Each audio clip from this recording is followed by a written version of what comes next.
CPI జిల్లా కార్యదర్శి అన్నగారికి, అమిత్ అన్న గారికి, వేదిక మీద ఉన్న సంజీవ్ రెడ్డి అన్న గారికి ప్రశ్నించే గొంతుగా ఈరోజు శాసనసభకు అవసరం ఉంది.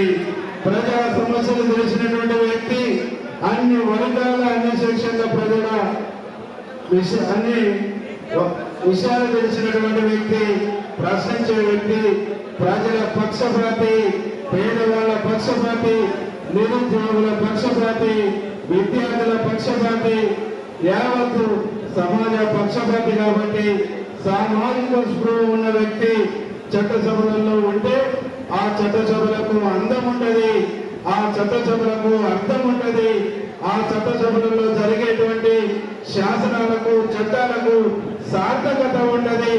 ఆ సార్థకత మల్లన్నతోనే సాధ్యం, మల్లన్న ద్వారానే సాధ్యమైంది, మల్లన్నే దానికి సిద్ధాస్తుడు అని చెప్పేసి నేను నమ్ముతున్నాను, విశ్వసిస్తున్నాను. ఎందుకంటే జర్నలిజం ఫీల్డ్లో నేను నాకు ఓదలిసిన కాంచి చూస్తా ఉన్నాను. ఈ రోజు నిక్కాల్సిగా మాట్లాడి ప్రభుత్వాలని ప్రశ్నించి వందల కేసులు పెట్టిన వెదరని గుండె మల్లన్నది. ఆ వెదరని గుండెను కాపాడుకోవాల్సినటువంటి అవసరం, కాపాడుకోవాల్సినటువంటి బాధ్యత ప్రతి వ్యక్తి పైన ఉన్నదని చెప్పేసి ఈ సందర్భంగా మనం గుర్తు చేస్తా ఉన్నాం. సమాజంలో ఒక ఎత్తు కనిపిస్తా ఉంది. రాజకీయాలలో విలువలు, రాజకీయాలలో సబ్జెక్టు మాట్లాడే, రాజకీయాలు చట్టసభలలో అవగాహనతో మాట్లాడేటువంటి ఒక వెలితిని గడిచిన 10 సంవత్సరాలలో చూసినాం. ఇప్పుడు తెలంగాణలో కాంగ్రెస్ పార్టీ అధికారంలోకి వచ్చి గౌరవ పెద్దలు రేవంత్ అన్న ముఖ్యమంత్రి అయిన తర్వాత ఇక్కడ మన పెద్దలు కోమటిరెడ్డి వెంకటరెడ్డి గారు మంత్రి అయిన తర్వాత ఒక ప్రశ్నించే గొంతుకలకు, ఒక శక్తి ఉన్నటువంటి గొంతుకలకు ఒక సమున్నతమైనటువంటి స్థానం దొరుకుతుంది. కాబట్టి మీ అందరికీ నేను పేరున విజ్ఞప్తి చేస్తున్నా. మల్లన్న నామినేషన్ వేసిన తర్వాత ప్రచారకర్తలుగా మనమే సిద్ధమై మనమే ప్రచారం చేసి ప్రతి ఓటర్ని పోలింగ్ బూత్ వరకు తీసుకెళ్లి ఓటేసే బాధ్యతను తీసుకోవాలని చెప్పేసి పేరున మీ అందరినీ విజ్ఞప్తి చేస్తూ, మీ అందరినీ కోరుకుంటూ ఈ అవకాశం ఇచ్చిన మీ అందరికీ మరొకసారి నమస్కారం తెలియజేస్తూ, వెంకరెడ్డి సార్ నామినేషన్ దాఖలు చేసిందంటేనే మల్లన్న భారీ మెజార్టీతో గెలుస్తాడు. ఆ రోజు నన్ను కూడా నిగడకలు తీసుకుపోయి చెప్పిండు, మీరు భారీ మెజార్టీతో గెలిపించండి అని. 68,000 మెజార్టీ నాకు ఇచ్చిండ్రు. మల్లన్న నామినేషన్ వేసిన తర్వాత మెజార్టీ ఎంతో మన వెంకరెడ్డి సార్ డిసైడ్ చేస్తాడు.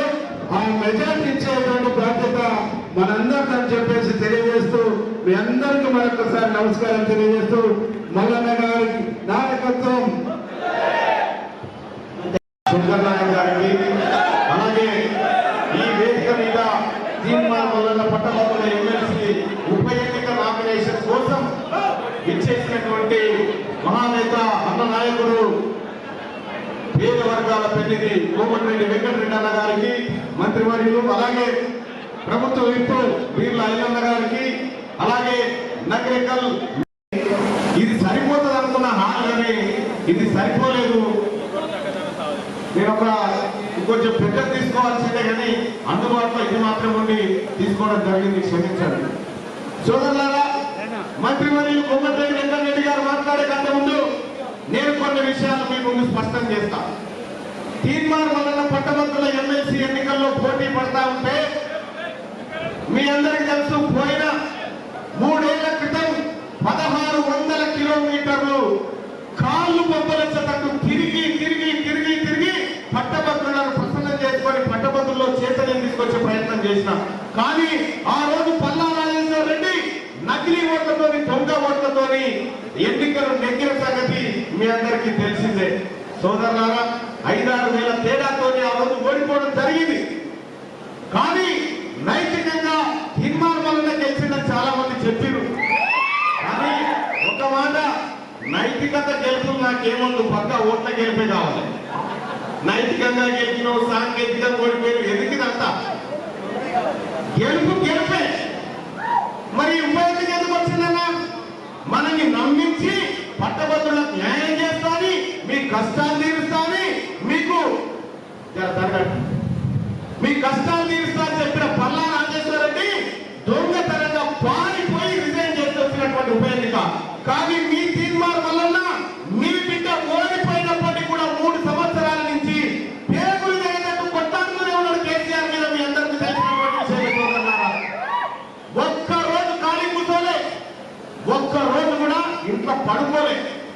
బరాబర్ కేసీఆర్ ని కొడతాం, గద్దె దించుతామని చెప్పిన దించి చూపించిన మీ రాష్ట్రంలో సోదరులారా, నాకు తెలుసు సోదరులారా, ఈసారి పట్టభద్రులంతా ఎంత కసిగా ఉన్నారో తీర్మానాలను గెలిపేయడానికి. ఆ విషయం నాకు తెలుసు. నాకు భారీ మెజార్టీ ఇవ్వడానికి కూడా సిద్ధంగా ఉన్నారన్న విషయం తెలుసు. కానీ నేను గతంలో మాట్లాడినా చాలా సార్లు, మంత్రివర్యులు విన్నాను ఈ మాట. నేను ఎన్నికల్లో రాజకీయాల్లోకి వచ్చే నాటికి నా కుటుంబ ఆస్తులు మొత్తం ప్రభుత్వానికి రాసిస్తా అని చెప్పిన అన్నట్టుగానే బాండ్ తీసుకొని వచ్చిన నాకి నా కుటుంబానికి సంబంధించినటువంటి నా కుటుంబ ఆస్తులన్నీ ఈ రాష్ట్ర ప్రభుత్వానికి చీఫ్ సెక్రటరీ గారికి ఎమ్మెల్యే ద్వారా పంపిస్తా ఉన్నా. మీరు ఎప్పుడు ఆదర్శించినా మేము పూర్తి స్థాయిలో చేస్తామని చెప్పి తెలియజేస్తా ఉన్నా.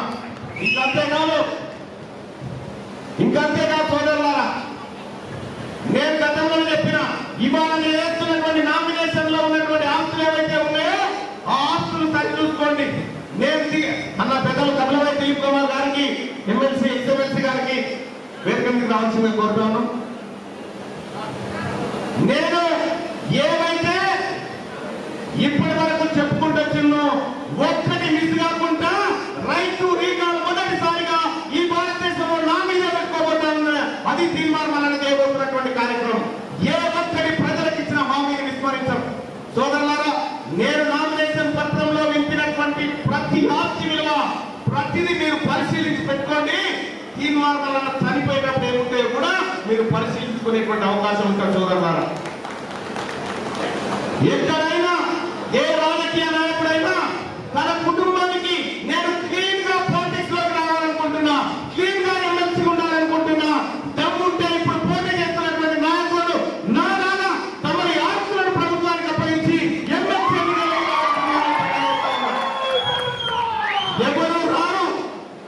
ఎవరు రారు అట్లా.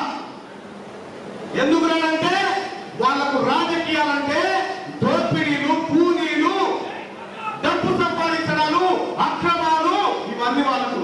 కానీ నాకు రాజకీయాలంటే నేను గతంలోనే చెప్పిన సోదరులారా, నేను రాజకీయాలు చేసిన తర్వాత ఒకవేళ నేను చనిపోతే 1,00,000 మంది సాగు రావాలని చెప్పిన నేను అటువంటి రాజకీయాలు చేయాలనుకుంటున్నా. ఈ పేద వర్గాల కోసం రాజకీయాలు చేయాలనుకుంటున్నా. సమూలమైనటువంటి మార్పులు, రాజకీయ మార్పులను మీ ముందుకు తీసుకొస్తా అని చెప్పి తెలియజేస్తా ఉన్నా. నేను ఎవరి కోసమో ఎవరికి జవాబు చెప్పడం కోసమో పనిచేయను. ఈ ప్రజల కోసం ఏది మంచో అది చేసుకుంటూ ముందుకు పోతూనే ఉంటా సోదరులారా. నేను రాత్రి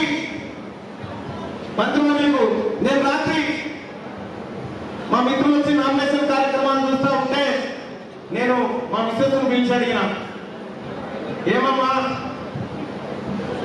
బ్రతకగలతో నువ్వు ప్రభుత్వ ఉద్యోగివి, నేను ఎక్కడ పని చేసినా 1,00,000 2 లక్షల జీతం వస్తాయి, బతకగలుగుతాం, ఉంటే ఉండాలి, పోతే పోతుంది, మనం ఇచ్చిన మాట కట్టుబడి ఉన్నామని చెప్పిన.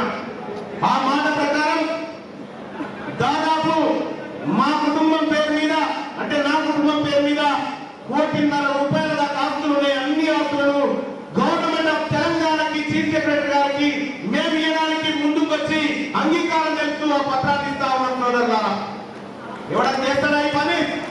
చేస్తారా? ఈ ఇండియాలో చేసిందా పని? ఈ భారతదేశంలో చేసిందా? చెయ్యదు, చెయ్యకూడదు కూడా. రేపు పొద్దున ఎమ్మెల్సీ అయితే ప్రతి రూపాయికి జవాబుదారిగా పనిచేసేటువంటిది తీర్మానం వలన. రేపు పొద్దుగాల ఇదే కాంగ్రెస్ పార్టీ ప్రభుత్వం ముఖ్యమంత్రి రేవంత్ రెడ్డి గారి నాయకత్వంలో, గౌరవనీయులు పెద్దల వెంకటరెడ్డి గారి సారథ్యంలో, ఇక్కడ ఉన్నటువంటి మా ఎమ్మెల్యేల సారథ్యంలో, మా పార్టీ నాయకులు, మా మిగతా మిత్రులందరి సారథ్యంలో ఈ తెలంగాణను గొప్పగా మలుచుకోవడమే మా లక్ష్యం. కేసీఆర్ ఏం చేసిందో మీ అందరికీ తెలుసు. కుక్కను పెద్దనం ఇస్తే కుండలు వాళ్ళ పెట్టినట్టుగా మొత్తం తెలంగాణ చిన్న చేసిన వ్యక్తి. ఆ వ్యక్తికి తగిన బుద్ధి చెప్తూ ఇలా తెలంగాణ రాష్ట్ర మేధావి వర్గం నిర్ణయం తీసుకోవాల్సినటువంటి అవసరం సోదరులారా. తీర్మానం వలన ఏమైనా ఉన్నప్పుడు ప్రభుత్వ ఉద్యోగులకు ఎప్పుడు జీతం వస్తుందో తెలియదు. 10 తారీఖు 12 తారీఖు 15 తారీఖు ఆఖరికి పాల బిల్లులో వచ్చి కూడా దిగిపోయింది. ఇవాళ కాంగ్రెస్ పార్టీ గవర్నమెంట్ వచ్చిన తర్వాత 1 తారీఖు టంచంగా ప్రభుత్వ ఉద్యోగుల జీతాలు పడుతున్నాయి. చూడు, ఇగో ఇదే మార్పు. ఇలా 30,000 ఉద్యోగాలను భర్తీ చేసి వాళ్ళందరికీ అపాయింట్మెంట్ ఇచ్చినటువంటి ప్రభుత్వం కాంగ్రెస్ పార్టీ ప్రభుత్వం. ఇలా కాంట్రాక్ట్ ఉద్యోగుల విషయంలో కానీ, గెస్ట్ లెక్చరర్ల విషయంలో కానీ, 98 DSC విషయంలో కానీ, 2000 DSC అభ్యర్థుల విషయంలో కానీ, పంచాయతీ సెక్రటరీల విషయంలో కానీ, అందరి విషయంలో ఏ మాట అయితే కాంగ్రెస్ పార్టీ తన మేనిఫెస్టోలో హామీ ఇస్తుందో ఆ మాటకు కట్టుబడి ఈ ప్రభుత్వం ద్వారా, ముఖ్యంగా అన్న కోమటిరెడ్డి వెంకటరెడ్డి ద్వారా ఈ కార్యక్రమాలను చేయించడానికి నేను సంసిద్ధంగా ఉన్నానని చెప్పి మీ అందరికీ ప్రమాణం చేసి చెప్తా ఉన్నా. నిరుద్యోగులకు వచ్చినటువంటి బాధ కానీ చాలా మంది, నేను మంత్రి గారికి రిక్వెస్ట్ చేస్తున్నా, సార్ 46 బాధితులు ఏం తప్పు చేశారు జీవో 46 వాళ్ళు, దాని మీద ఎందుకు చర్యలు తీసుకోవాలి, ఎందుకు ఆలస్యం అయిందో మన ప్రభుత్వం ఈ ప్రజలకు సమాధానం చెప్పుకోవాల్సిన పరిస్థితి ఉంది సార్. దయచేసి దాన్ని ఆలోచించాల్సినటువంటి అవసరం ఉంది. అలాగే సోదరులారా, తెలంగాణ రాష్ట్రంలో అనేక మంది నిరుద్యోగ యువత ఉద్యోగాల కోసం వెయిట్ చేస్తా ఉంటే మెగా డిఎస్సీని ప్రకటించింది తెలంగాణ ప్రభుత్వం, కాంగ్రెస్ పార్టీ ప్రభుత్వం. కేసీఆర్ ఇంట్లో ఉద్యోగాలు వస్తే వచ్చినట్టు, లేకపోతే లేదుగా. అందుకోసమే సోదరులారా, ఒక్క అవకాశం ఇవ్వండి. పట్టభద్రుల ఎమ్మెల్సీ ఎన్నికల్లో మీ మొదటి ప్రాధాన్యత ఓటు ఇచ్చి గెలిపించాలన్నా హిమ్మర్ మండలంలో ఉంటే ఈ రాష్ట్రంలో రాజకీయాల్లో సంచలన మార్పు వస్తే అని చెప్పి అందరికి తెలియజేస్తామన్న సోదరులారా, ఒక్క అవకాశం ఇవ్వాల్సిందిగా మీ అందరిని వేడుకుంటూ పెద్దలు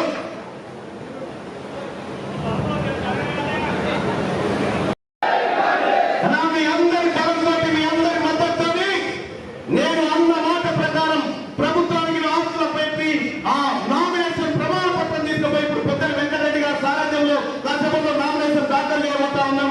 అందరూ ఎమ్మెల్యేలు అందరి సారథ్యంలో పోతా ఉన్నాం. మాకు మద్దతు ప్రకటించినటువంటి సిపిఐ, సిపిఎం, అలాగే కోదండరాం సార్తో పాటు వివిధ ఉద్యోగ సంఘాలు, ట్రస్మా, అలాగే బీసీ సంఘాలు అన్నిటి